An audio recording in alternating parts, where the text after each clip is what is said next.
Well, good morning. We have come to the end of 2022. Wow. For a lot of people didn't know whether they were going to make it to the end of 2022. But for those that are in my listening lounge, you made it. And so I am excited that we've come into this time together, whether you're here live or whether you're listening to the replays. I just want to say congratulations. Reach back and give yourself a pat on the back because you made it till December 30th. This is the last Dr. Ruby Says for 2022. And so just to give you a little backstory, Dr. Ruby E. Powell and Associates started June 12th of 2021. When I started Dr. Ruby E. Powell and Associates, I'm just going to be real honest with you. I didn't know what it looked like. What it was going to look like, I guess I should say. I followed the directions of God, and he said, open this coaching, counseling. Well, initially it was coaching and consulting. I was really good with that. Coach. Then I kept hearing counseling. And some of you all have heard this story before.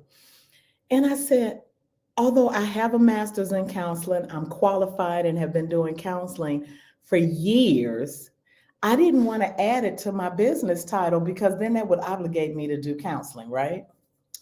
Well, when I got the full vision for why counseling was so important in the grand scheme of what Dr. Ruby E. Powell and Associates LLC needed to do, it all came together and it all made sense. And so we've come to the end of our 18th month as an LLC organization. And we have done some tremendous work. One of the things that we started just this year, last year, we kind of kicked it all off with a workshop series talking about how to be your best self. Really, one of the workshops was know your worth and then add tax. And there were some other workshops that are still available on archive if you're interested in them. But the thing that we started out at the beginning of this year doing is we started out by doing a weekly newsletter. And so the whole year and the whole theme for this year has been about self-care.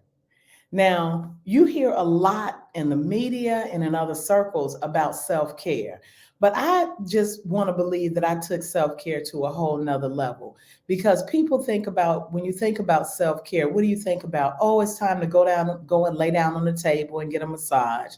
Oh, it's time to put my foot in the foot machine and get a pedicure, or let somebody massage my hands and get a manicure and put a fresh coat of paint on, or getting a facial. That's typically the extent of what people think about self-care. Well, self-care goes so far beyond that. And my newsletters this year talked about them.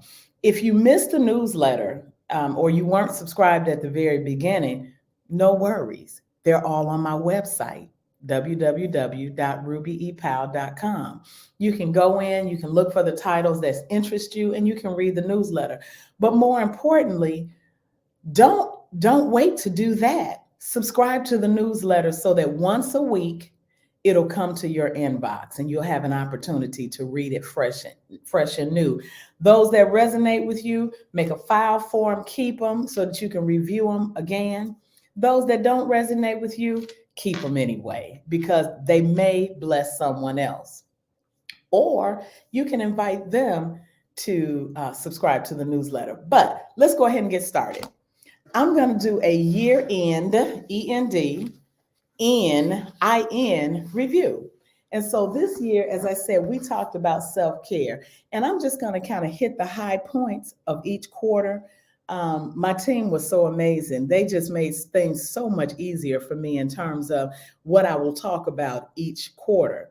And so we started it at the end of February. And so from February to April, we just talked about all things self-care. We talked about rest and what rest really means. In 2016, I did a workshop called Let There Be, REST. And the acronym for rest was be revived, be energized, be strategic, and be, I can't remember what the T stood for. Anyway, we have recordings of that too. If you're interested in how to be energized, I brought in my dear friend Felicia Houston, and she kind of taught some of that workshop with me about how to release stress. Oh, the S was for stress free. That's what the S was, or be stimulated. Anyway, every year I start the year out, or at the end of the year, I start out thinking about what's going to be my focus for the following year. And as I thought about it last November and December, I kept getting the notion that I needed to rest. And so, all of you all know that I'm a woman of faith and that I talk to God on a regular basis, and He talks back to me. And what I really believe that I sensed that He was saying to me this year was rest and work. And I was like, oh, yeah, that's easy. I got that. I can do that. He said, I don't think you really heard me. I said rest and then work. And as I began to ponder on that, I said, well, really, what does that mean? I have been so busy spinning my wheels since I was 14. I've worked since I was 14, but I've been so busy spinning my wheels, creating a career, getting educated, and doing all of those things that I wasn't taking time to rest. Now, I'm not talking about sleep, because I sleep good every night. But as my husband would say to me, do you ever turn your mind off? Does your brain ever stop clicking? Well, what I realized is that although I was sleeping good, I wasn't resting. And so sometimes I would wake up tired, but I would wake up with the whole plan for everything I needed to do that day. And so I sensed God telling me to rest and work. And as I rested, I would get the strategy for the work that I needed to have done. So we talked about rest. We talked about health in that first quarter, physical health, getting your body moving, eating right, putting the right things in your body so that you can get the maximized efficiency from your body. Then we talked about mental health. I have been on a campaign this year to normalize talking about mental health. I don't know a person on this earth that have never had some type of mental health concern. It may be a situational depression just because something happened. It may have began with grief. It may have began with sadness. It could have been for women a postpartum situation, or it could have been something even more chronic and dark. But let's talk about it, because there is help. And then your spiritual health. Spiritual health. I spend every day of my life making sure that I pray, making sure that I read the Word of God, making sure that I connect with others on a spiritual level. That's so important to me. Now, I would love for everybody to believe like I believe. Let me just be real honest. But I'm not naive enough to know that we have different levels of spirituality and we have different levels of faith. Whatever works for you in this season, let it work. Connect with your higher power, who I believe to be God. Then we talked about quality time, spending quality time first with yourself. So often we fill our space with other people and other things that we never have time to rejuvenate and refresh. Now, my extroverted friends out there, y'all like, nah, I'm good. Give me my room full of people. But by nature, I'm an introvert. And I love to refresh myself just by being quiet, by being in a room by myself, by reading. I don't ever have to be in the taste of Chicago's and the large crowds, because that doesn't fuel my energy as an introvert. We also talked about making quality time with family. I realized some years ago how greatly my family needed me and how much they were missing me, because I was spending all of my time building my education and career. After God, my family is my first ministry. So I have to make sure that I take some time out sometime when my kids come to me and say, hey, Mom, can you come and watch a movie with us? That I prioritize putting everything to the side and sitting down and watching a movie. When my husband wants me to watch a movie with him, I mean, we enjoy watching basketball together, or watching bull riding. Oh, yeah. Come on, bull riding, my full bull riding fans. We enjoy watching those types of things together. That's our quality time. So for the second quarter, we were still talking about self care. From May to July, we talked about letting it go. What did we let go? We realized that we had to let go and release some toxic things. You see me shifting because I got my notes right here, y'all. We talked about releasing toxic things, toxic relationships, toxic food, toxic workplaces, toxic whatever. Everything that we talked about eliminating and letting go required a plan. We talked about releasing stress. What's your plan for releasing stress? The Bible tells us to be anxious for nothing, but in everything by prayer and supplication. With thanksgiving, letting your requests be known unto God. And the peace of God that we don't even understand, it will guard our hearts and our minds. So we don't have to, in other words, we don't have to be stressed. We don't have to be anxious. Make a plan for letting go of that stress. Releasing clutter. Yes, clutter. I am a clutter nut. I hate clutter. I don't think clearly when things are cluttered around me. And so, one of the things, even in the workplace, my staff never understood how I would leave work every day with as much work as I had to do. They would never understand how I left work every day with a clean desk because I always had to set my plan for the next day. I spent my last 30 to 45 minutes creating my plan for the next day. And so, that's how I eliminated clutter. Eliminate the clutter of your closet. Those clothes you haven't worn 2 years, guess what? If it didn't fit 2 years ago and you've been holding on to it, let it go. Because it probably still don't fit or it's out of style. Release it and let it go. Let your what could be considered clutter to you or trash to you be a treasure from someone else. And then let face that fear. Now, I am definitely afraid of mice. And in our office building in Lansing, a mouse had gotten in. I refused to come to the office until that mouse was eliminated because that's my fear. But one of the things that I had to do is one night I was here and Mickey came out. And even though I kind of ran from him, I spoke to him as I was running out the door. I was like, "You're getting out of here in the name of Jesus." Haven't seen him since. And so one of the other things that I did is that I created a self-care checklist. If you would go into my website, www.rubyepowell.com, and look for July 26th, there's a self-care checklist that you could actually print out or save as a screensaver and make sure that you're doing those things that are tied to your peace, which is what self-care is. The next quarter, we talked about streamlining. From August to October, we talked about priority management. Now, a lot of people talk about time management. I talk about priority management because every single person on this earth, I don't care if you live in the most indigenous areas of the jungle to whether you lived in the most modern society, we all have 24 hours in every day.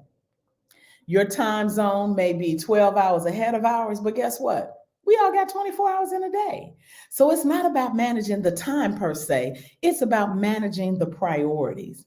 I also talked about flexibility. Now, that was a growing pain for me because I used to be what I call very focused. And some people would say that I was rigid, but I would say focused because when I set a plan for something, that was the plan, period. And I wasn't always willing to change that plan because I had already figured out, notice I said I had already figured out how it was going to work. But what I had to learn as I got a little bit more seasoned is that I had to learn to be flexible because everything is not going to always work the exact same way. I also talked about the gift of time. And you got to read the newsletter to get all that came with the gift of time. talked about organized chaos. I had a supervisor, and of course I did lives to talk about all of these things. I had a supervisor one time. I would go in his office and he would have stacks of papers everywhere. But if I would say, "Hey Greg, where's the data?" or "Do you have the report on?" He could reach right into it, into a stack, and get that document that I was asking about, because he had what looked like to me chaos, but it was organization for him. So if you need, if you have a chaotic looking situation, you can always make it organized. And then streamlining, the one of the last ones, or the last newsletters in October, was streamlining creates solutions. Talk about the solution. We talked about the solutions that streamlining will create. And then last but not least, from November and December, we talked about solutions. We ended up the third quarter talking about how to create solutions, and then we gave you some ideas about what some of those solutions are. We talked about resources and partnerships, why partnerships are so very important. I've made some new partnerships this year, and they have served both, all of us well, actually. And then tools. What are the provisions that you need, or the tools that you need to make operating optimally? And then the strategies.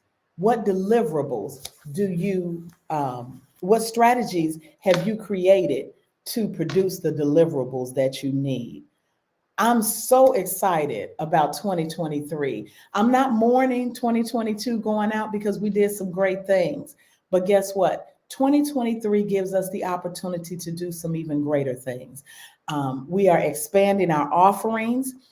Um, by this time, well, actually, by mid-year of 2023, the POW Leadership Academy will be open. We will be offering classes on leadership, from beginning leaders all the way up to executive leadership. We'll be doing coaching. We'll be doing workshops and training.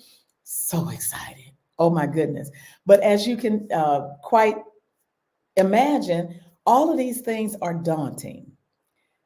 It takes planning. It takes self-care. It takes all of the things that we've talked about all of this year to execute the plans that we have for next year.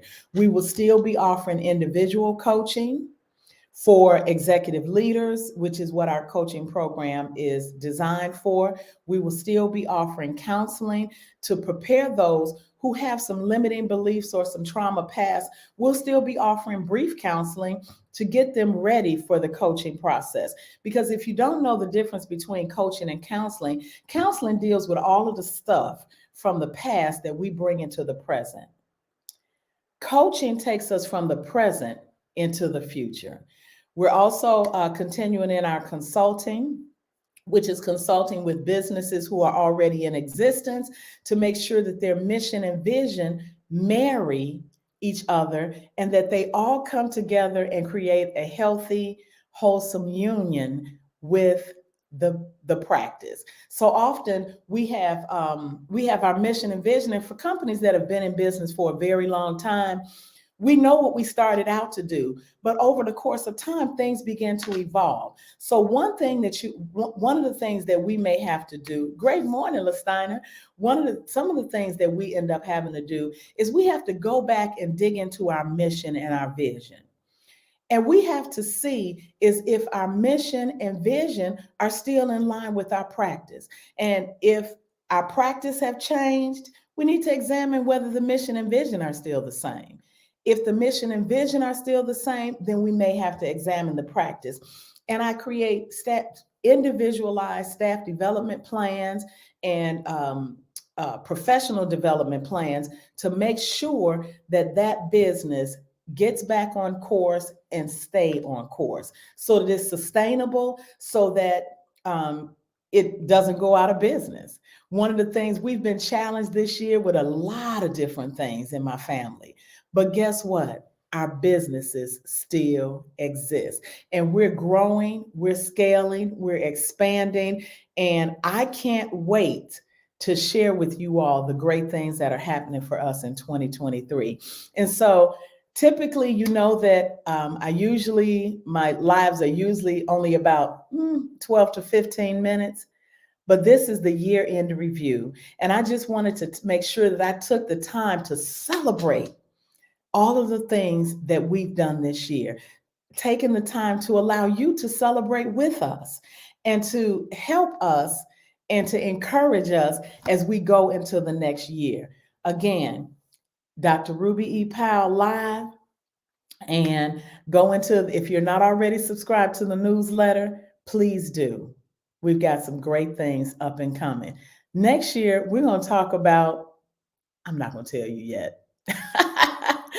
My team has been working really, really hard to develop our quarterly plans for our newsletters and our lives.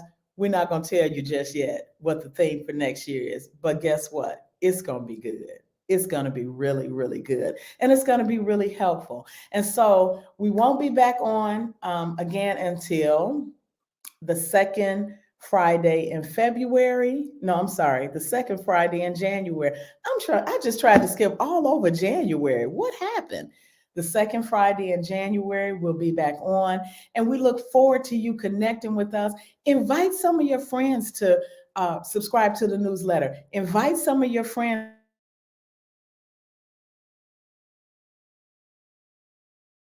holidays. Happy Kwanzaa. Happy, I guess one of my team members on here said, one of my engineers and my team members saying, don't tell yet. Don't tell what the new year is about. But we just want to wish you a happy new year. We won't be cliches or anything like that. Just happy new year. Be in expectation for what this new year is going to bring you. Love and bless weeks. All right. Or as Arsenio used to say, 2 and 2. We'll see you in 2 weeks.